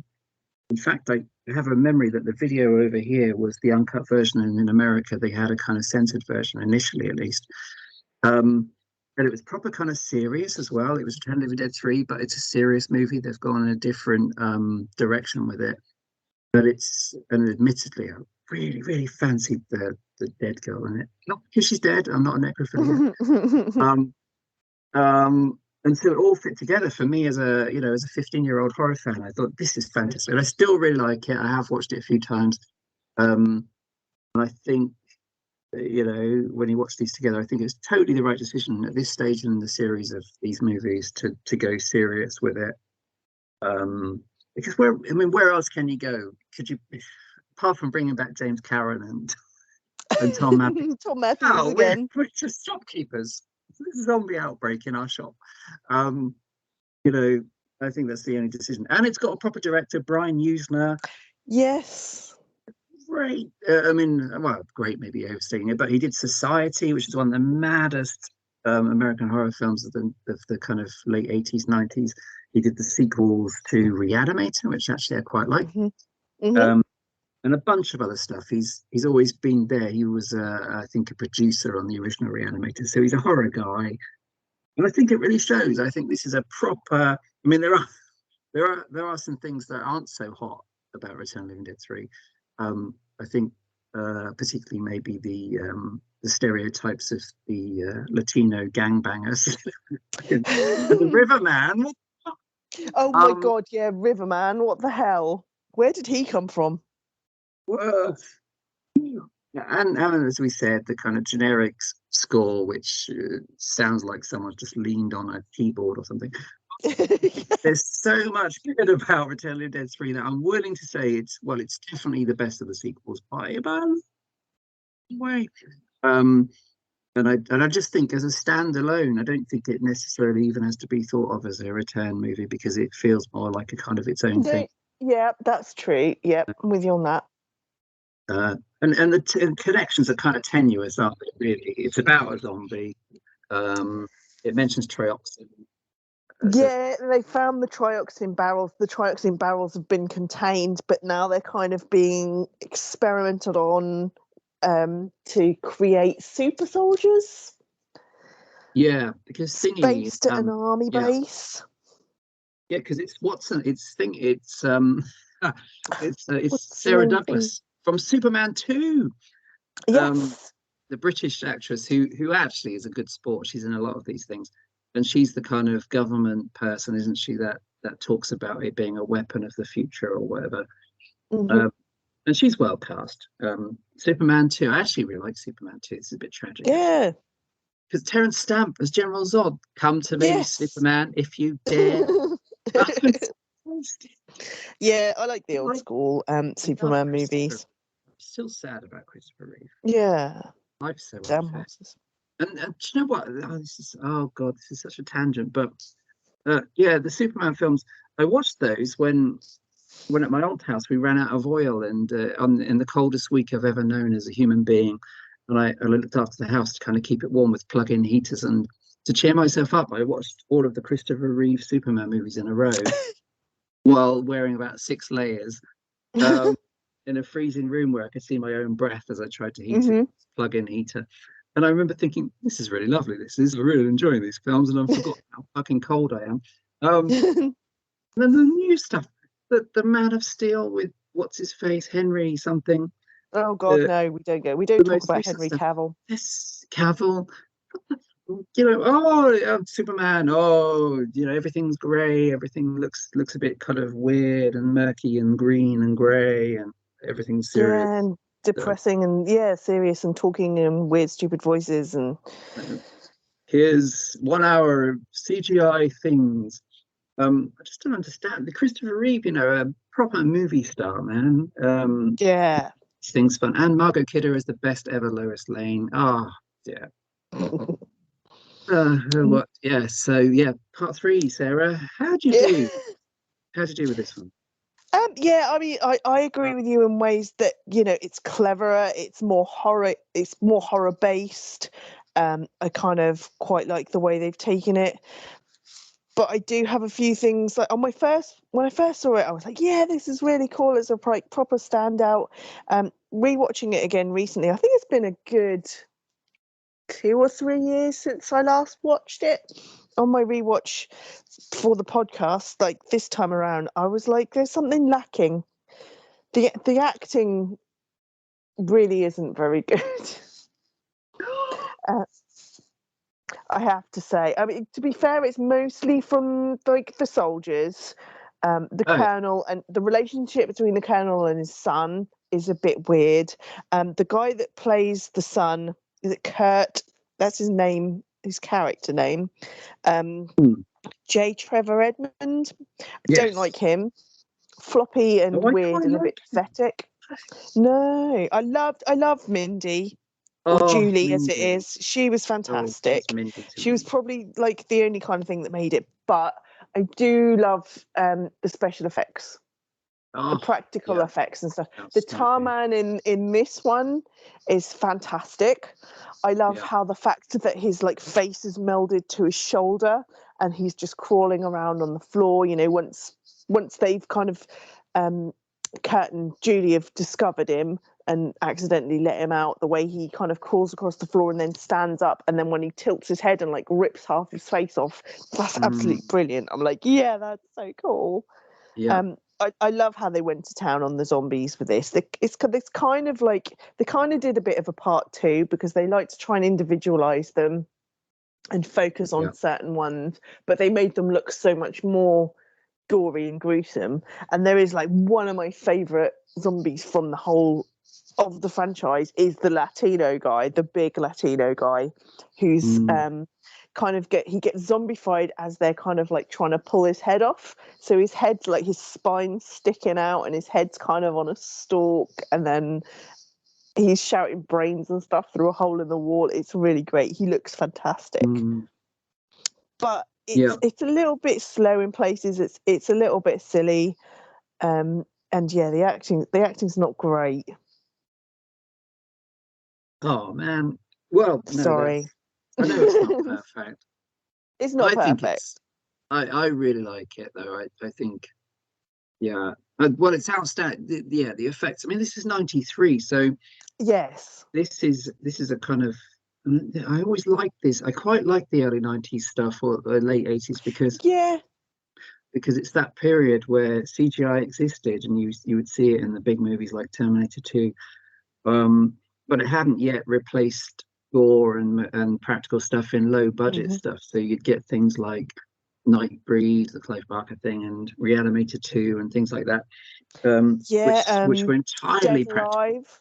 Yeah, Dead Alive. I suppose Yeah, Army of of course, yeah. Darkness and stuff as well was around this kind of time as well. Yeah, those movies, because CGI was still not affordable at that level, I guess, but those movies are still all practical, and it's almost like the end of an era when you get to these things, because when you get to the late '90s, you start, and even things like From Dusk Till Dawn have CGI kind of Mm. morphing effects, which now kind of look a bit shit. Um, but yeah, so I think that's great. And I read that Usna insisted that the makeup effects guys have their own, instead of being whopped into like the big credit roll, they have their own kind of specific credits at the very start of the credits. So, Steve Oh, cool. Johnson, I think, is one of them. Mhm. And all these guys that you'd constantly read about in Fangoria as the major ones, which makes sense because it's an outstanding amount. The shopkeeper with the blasted head, and yeah, there's so Ah, much stuff. yeah. Yeah, Um, and it kind of is a kind of like love story as well, which I guess is quite sweet. mm, So, um, totally, I'm totally on Kurt board and with that. Julia, huh? Yeah, I'm on board with the love story. Is Yeah. is yeah, it's Romeo and Juliet, Sarah, with It zombies. it is. It is Romeo and Juliet Tale as old as badly time. acted with zombies. But yeah, so Kurt and Julia kind of escape. Well, they try to. He has an argument with his dad. They go to leave, and as they're like leaving town, they have a really bad bicycle accident. Julie gets killed. So Kurt takes her to the army lab where they discovered the army were doing these kind of experiments on these corpses. He uses the gas to bring Julie back, but unfortunately, it does bring her back, but it doesn't bring her back to how she was. Um, it's kind of like Stephen, like you were saying about kind of a half lady in the first one. I kind of get that understanding because Julie Yes. kind of feels the same. She's like constantly in pain and she's constantly hungry. So to try and like quell her thirst for brains and stuff, she kind of like self mutilates herself. Mm, And towards the end, she like totally turns herself into a badass by like sticking chains through her neck and glass in her head and piercing yeah. like as many parts of her as she possibly can, which is cool. Um, but yeah, that's kind of sad that he did his best to bring her back, but unfortunately, she didn't come back the way they wanted. Because of the way she is, she starts biting people. It kind of like escapes out into the town, and so a whole outbreak has happened again, which Yes. which then has to like get the army involved. It's kind of like a vicious cycle. But yeah, they kind of end up witnessing a shooting at a shop, which the Latino guys are kind of involved with. They then start following um, the Julie and Kurt, who are trying to flee away from them. She bites one of them. They will start turning, and they kind of bump into Riverman because Julie decides she wants to end it all, doesn't she? She jumps off a bridge, Mm, yeah. which again is real sad. But obviously she doesn't kill herself because she can't be killed. It does have quite a sad ending again as well, doesn't it? Oh yes, I remember. I just suddenly remembered the ending. It is very Romeo and Juliet. Yeah, yeah. And it's yeah, totally the self-sacrifice. And it's also weirdly, well, I think actually this is '93. It came after like actually there's pretty much the same ending as Terminator 2, where Arnie takes himself down into the thing to kill Oh himself, yes, and yeah. Alien 3, which is my favorite of the Hmm. Alien films, where Sigourney Weaver is impregnated with Queen Alien and she Yes, sacrifices herself. Just sacrifices herself. it's the best movie in the Alien franchise. We'll come back to that another time. It's the bleakest.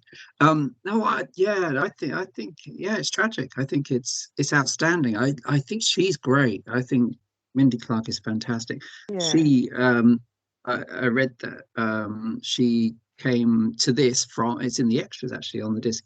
She came to this from playing Nancy in Sid and Nancy on stage. So Yes. she was Sid's Nancy, which makes a lot of sense actually in terms of her transformation here and maybe her character. And it's a really impressive, and weirdly, get this because I'm really hot on those teen shows, Sarah. Mindy Clark turned up. Actually, she became Melinda Clark because obviously Mindy's. Who wants to be called Mindy when you're an actress, a serious actress? She was later, and I obsessively watched this. I'm not ashamed to admit the OC. She was Julie Cooper, I think was her name. She was the kind of not very nice stepmom to Marissa or Melissa. I think it's Marissa in the OC, the popular late 90s, maybe early 2000s teen show, which was a lot better than Dawson's Creek. I refuse to let anybody argue differently. I have to take your word for it. I never watched either. She was a gold digging kind of. She wasn't a very sympathetic character, and I guess it was about 10 years after this, and she played that really well. But how about this? Hilariously, for maybe only us or UK viewers, but hilariously in the OC, she ended up marrying, because he was rich, a kind of sugar daddy character played by Alan Dale, aka Jim Robinson from Neighbours. No way. Yes, the OC was great. The OC was actually quite funny and smart and kind of sarcastic. Yeah, the OC was a top teen show that period, which of course I definitely haven't rewatched since. So Mindy Clark, she's great. No, I think and you're totally right. The idea, picking up on the most powerful bit of the first movie, the pain makes the hunger go away. This kind of junky kind of addiction to break that she has, and her decline that can't be avoided. Totally tragic.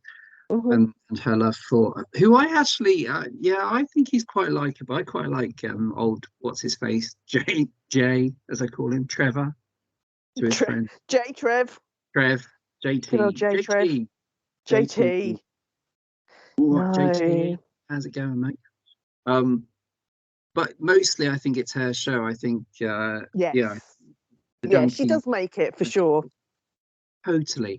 And amazing. I think it's iconic. I mean, especially when I was watching this in, like I said, the horror kind of starved early 90s. There was stuff in here that wasn't happening. I mean, in the UK, things were being censored still. There was stuff that they weren't allowing on video. You still couldn't watch The Exorcist on video in the early 90s. It was banned. You watched a very heavily cut version of The Evil Dead at this point. All this shit, it's ridiculous. It's like 1984 or something. And so for this to come out, it was really exceptional because it was the stuff that would usually be censored, that, like you said, the emphasis on self-harm that is in this movie was not like anything else. And I think there's a lot of similarities from what I can see to the stuff that was in Hellraiser. Things back then, things were very different. So body piercing wasn't a thing, really. Body piercing was still shocking. Now it's every day. Now it's standard. But the idea of what she's doing in this movie, she's got pierced lips, pierced nipples, she's shoving things under her fingernails. And the movie is very kind of fetishizing that stuff, that very Clive Barker pierced flesh stuff, which I think is really, really impressive. And there's one great shot in this movie, which also, it feels like Mindy Clark's character is almost like a Cenobite, which is where she appears in a doorway, and it lingers on her for a while, and it kind of shows her smiling. And she's just about to attack the Latino guys. Yes, she's totally kitted herself up. She's got like a big old rock attached to her arm and that kind of thing. I think that's an iconic moment. I think that's a great moment. I don't think that I genuinely believe there were actually very few truly great 90s horror movies. Definitely very few 90s American horror movies that were great. And I think that sequence and her performance is one of the best things about 90s American horror.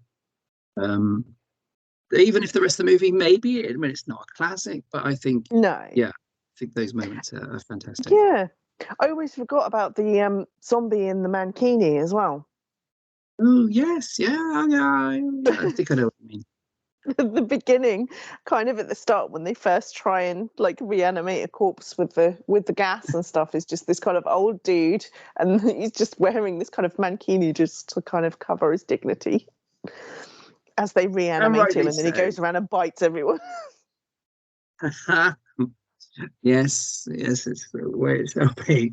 And then it's mostly straight, isn't it? But there is some, yeah, and then it goes a little bit crazy at the end, because they kind of do steal. It gets quite sad because you kind of think it's kind of finished because the army come along and kind of save Kurt just at the last minute, and you think, well, it's going to be ending, but it carries on for a bit longer, and you see Julie you see all the rest of the zombies they've kind of rounded up, kind of just literally, she looks really scared, doesn't she? Just kind of tied up in this little cell on her own. And they've done all these experiments with some of the others, like Riverman and stuff, is kind of like turned into like a kind of mechanic soldier.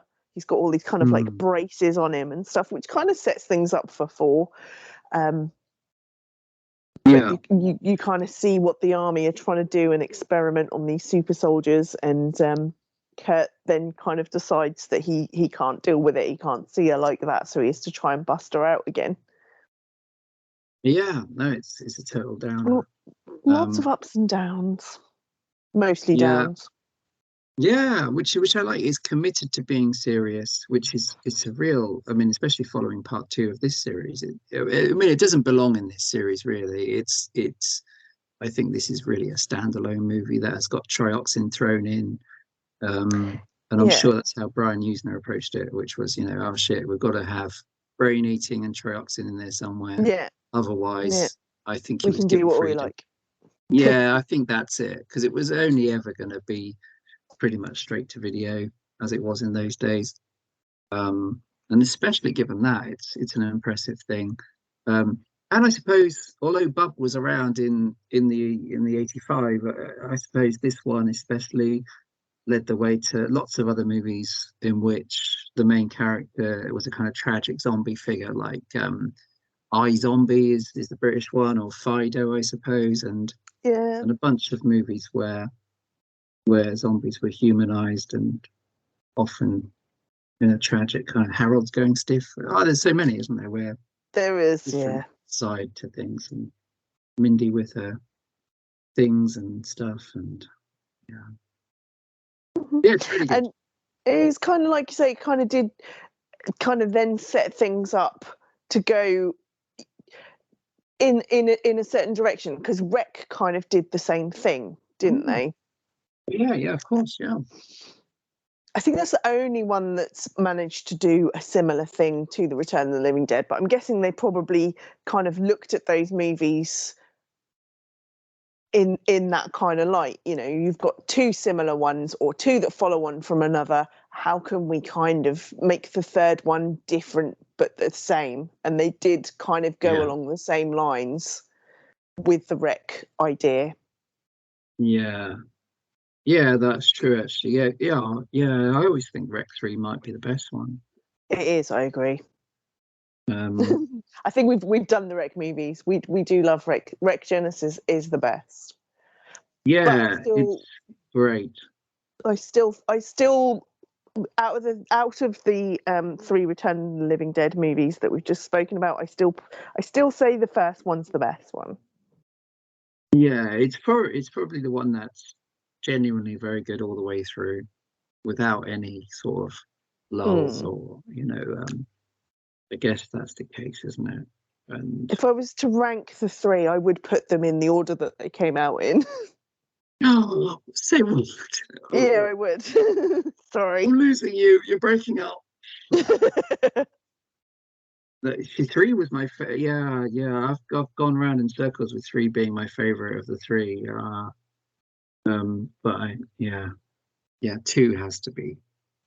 Yeah. That's your least favorite. I remember loving.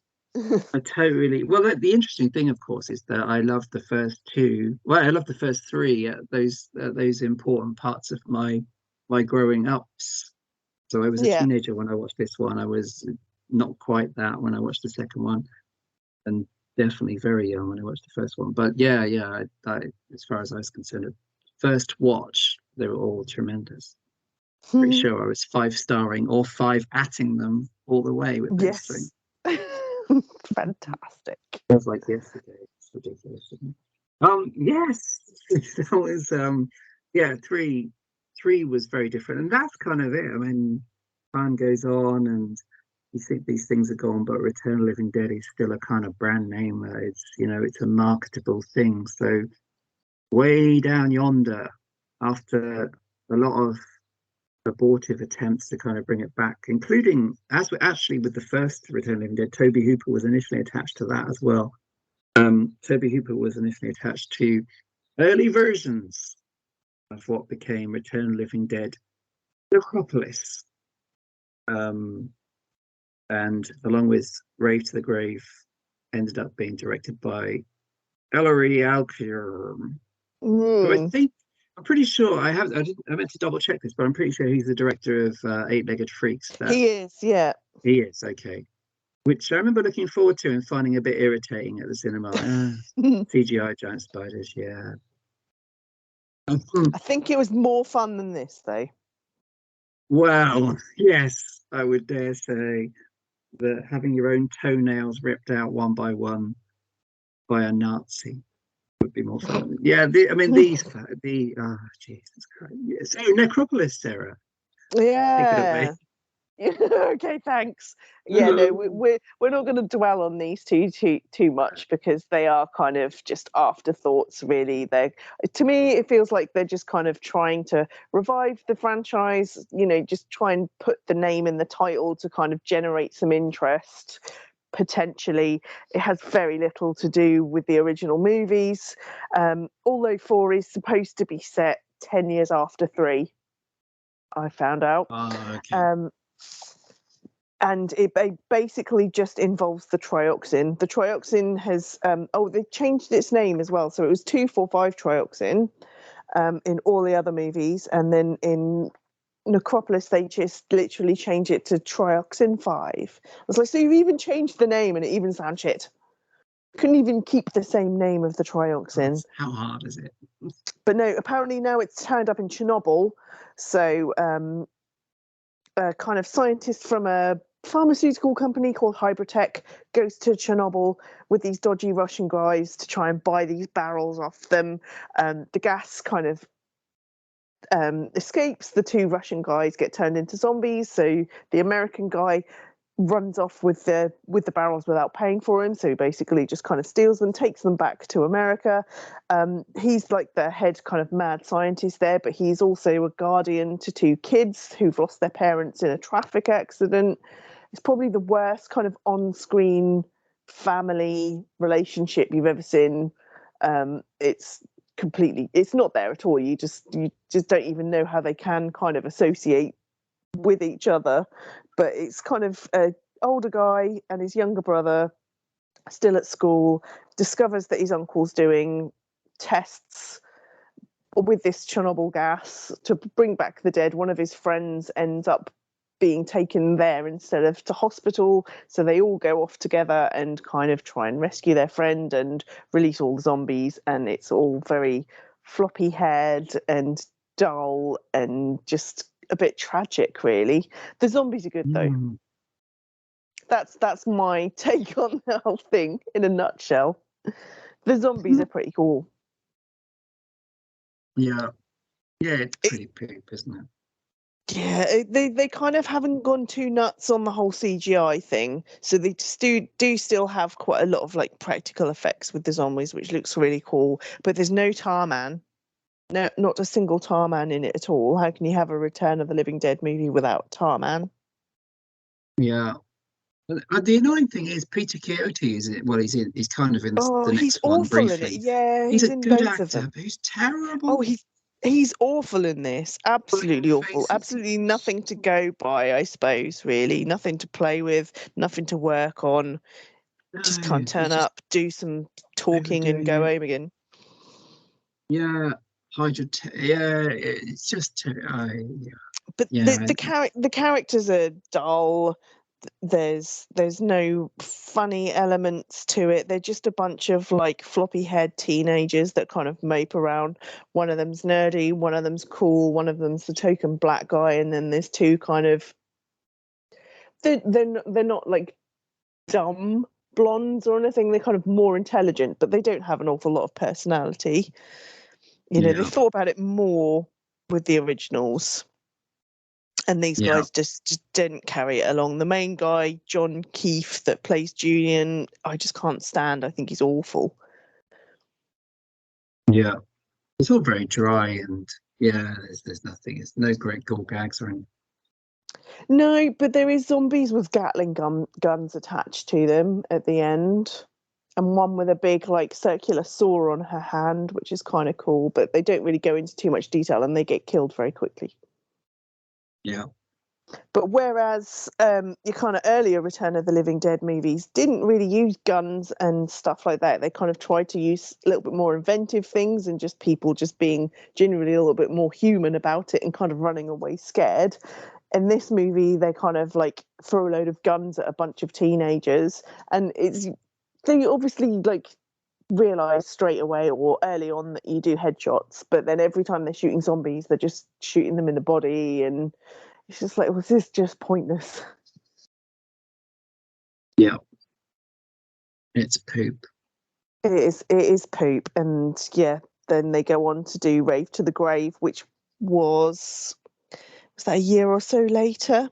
Yeah. Yeah, they were filmed back to back, but yeah, it probably came out with a gap. Yeah.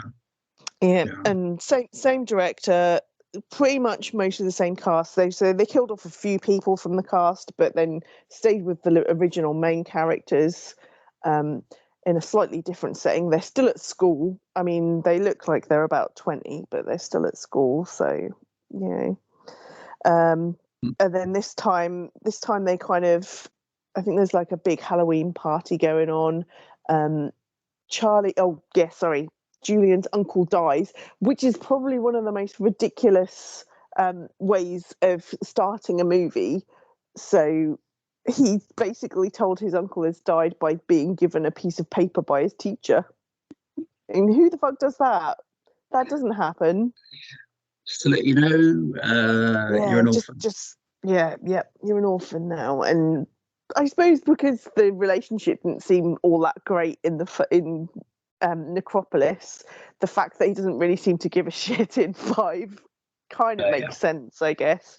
But he inherits a barrel or two that Charlie had been hiding, and he's like, I really must do something about this. Maybe I'll take it to the army and sort it all out. But in the end, he's like, no, I'll take it to school and we'll do some investigations on it in the school lab because they're like high tech.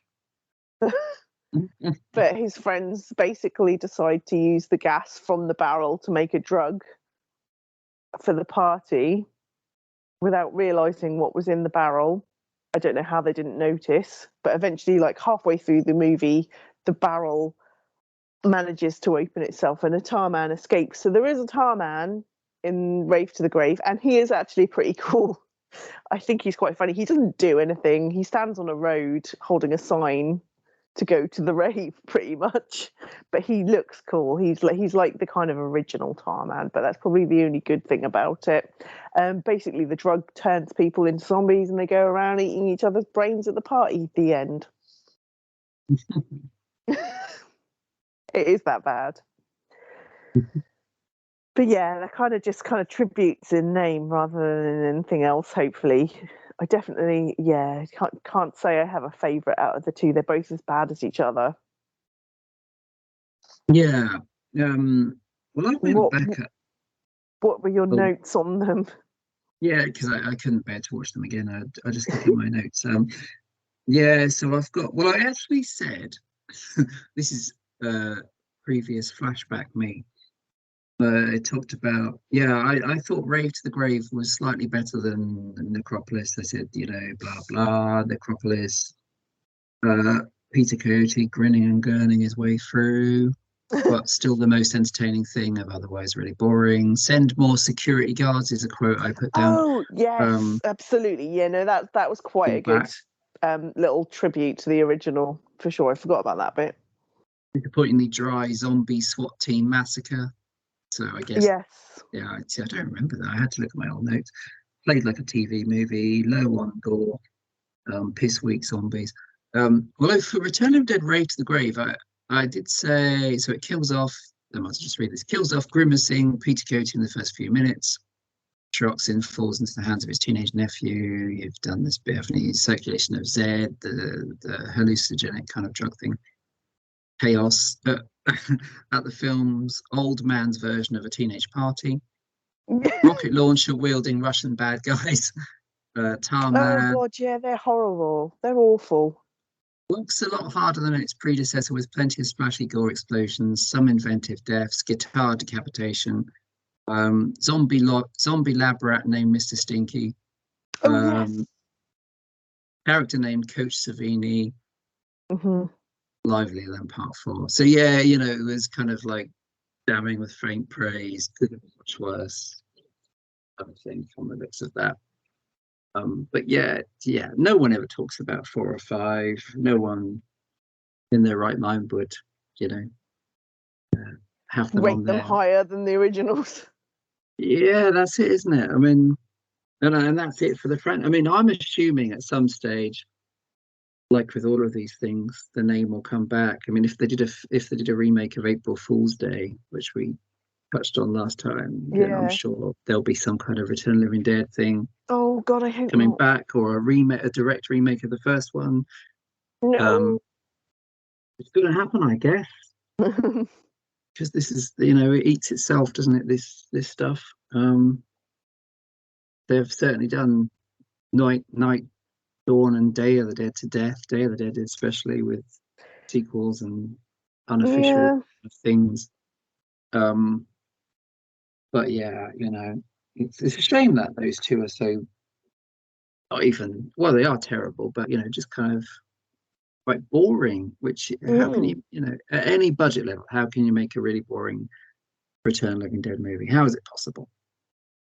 Well, they managed it. I think it's the Try. cast, isn't it? Yeah, it starts with the characters, and really, if you've got no one you want to watch, then what's the point? Mm. That can't be that hard to find some likable people, or I don't know.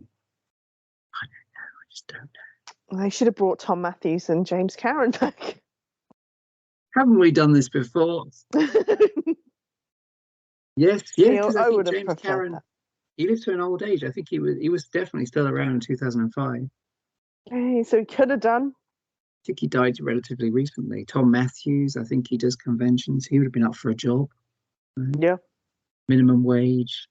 Um, Another chance to see James Cameron throw himself into a crematorium. Yes. Uh, yes. Well, that's the series, Sarah. That is sadly where they That's. end.